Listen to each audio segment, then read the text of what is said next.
Are you live? Hello! We are live! Bienvenue to IntimacyTV, and today I'm speaking with Nguyen and Melina.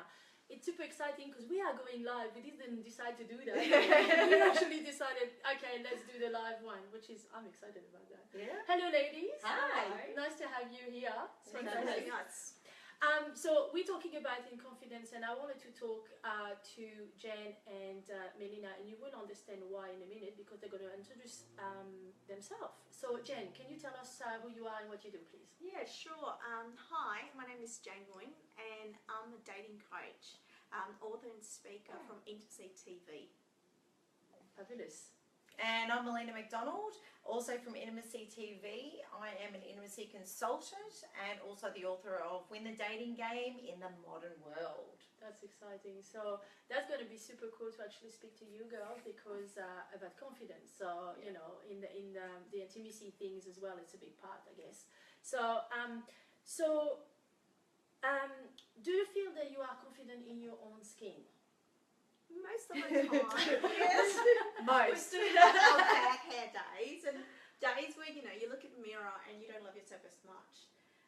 But majority of the time I do. Yeah, fabulous, excellent. And what I actually speak to you, we're talking, Jen. Do you do anything in particular to actually kind of boost that confidence you may not have some days, for example? So I didn't really grow up feeling confident in myself. I didn't have a great self-esteem, especially teenage years, because I grew in a very abusive family, and because of that reason I had to do so much work on myself to feel the way that I feel now. And you know, especially when you got out of an abusive relationship where every day you were told you were fat. And I'm really grateful that when I got into a relationship with my now husband, he gave me the greatest gift, because there was one day that I was feeling low and we just stood in front of the mirror and he ran his hand, you know, across all my bodies and telling me how much he loved me and how much he loved every body parts. And so that really, really helped me in terms of feeling good about myself, and that's exercise, something that I do regularly, and to just reaffirming myself that, you know, I'm sexy and fabulous regardless. Yeah. I like the sexy and fabulous. I like the sexy and fabulous as well, absolutely. How about you, Melina? One moment. We're just going to, because we're a little bit further back, we're just going to check up on your messages. Hang on a sec.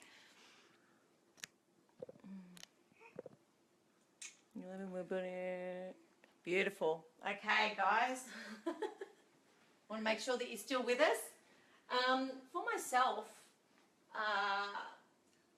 look, for me, look, if I wake up and I'm feeling a little funky, you know, most of the time I'm okay.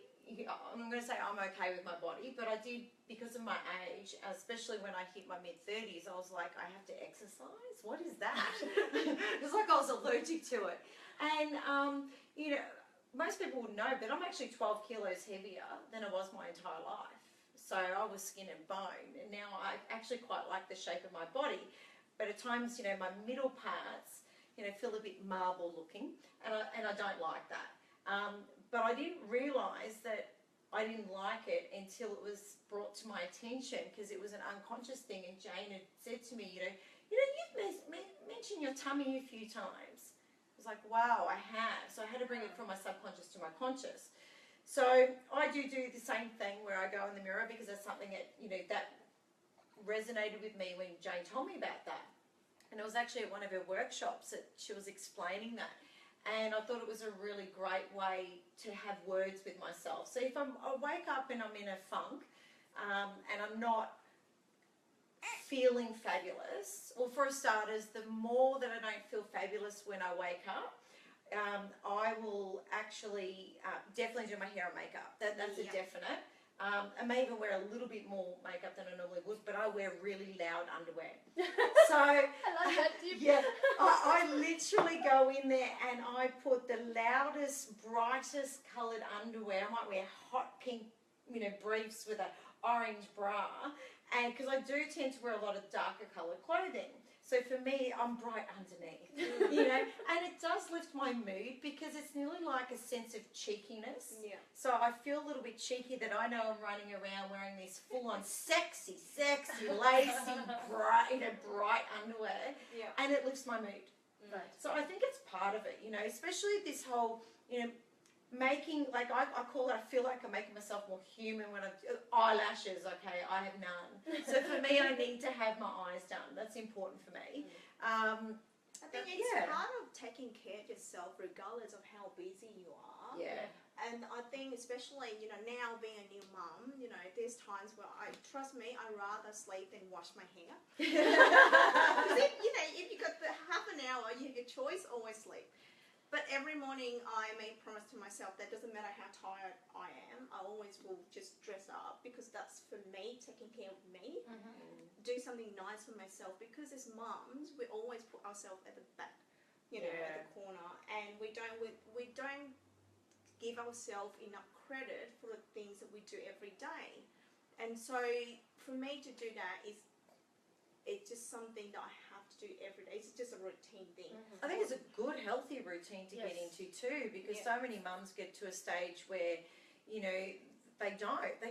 They've got food in their hair and, you know, they're slopping around in their sloppy joes. And I think you would lose confidence because if you don't like how you look, how, you know, how's anyone else going to want to? Exactly. That's right, yes. And especially with the birthing as well, that's for me is something I actually had to work extra these days because, you know, when you were pregnant, your skin stretch, and then after that, it's not going to be toned and tight, it's all floppy, you know, and you have stretch marks.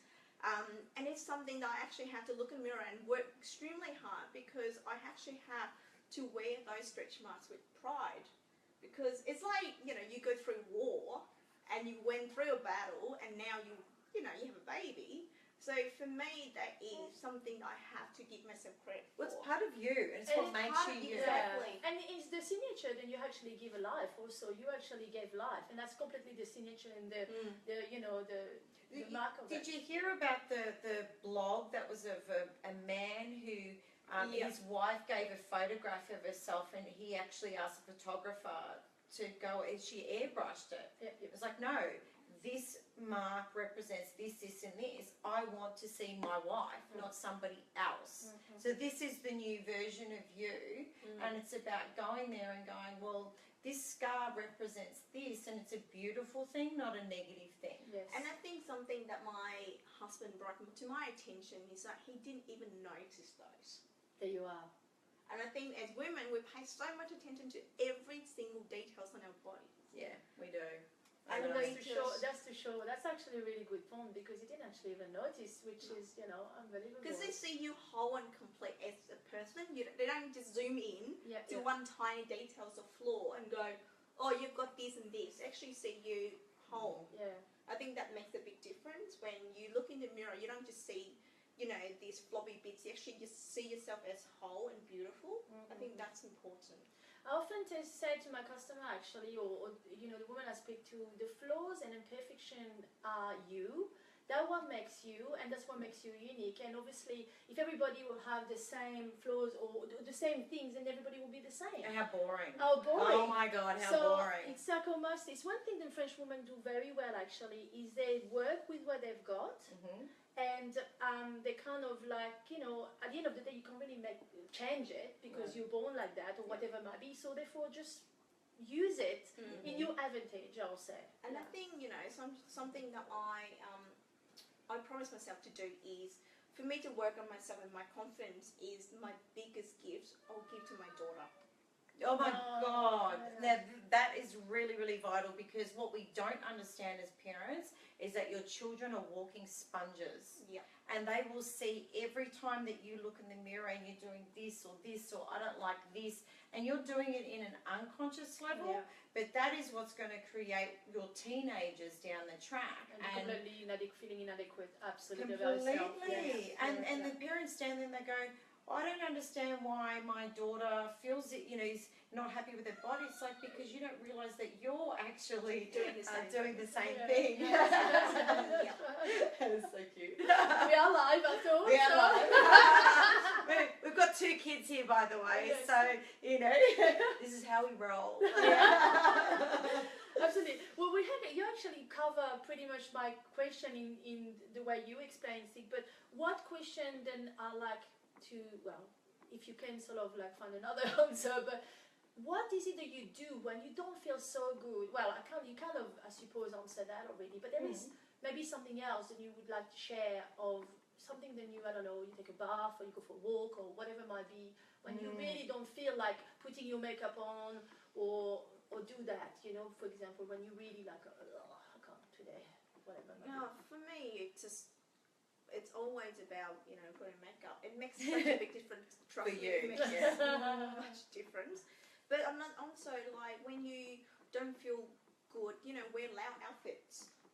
Go into your wardrobe and find something that it's like one of those what I call like lucky outfit. If you're single, those outfits that get you dates and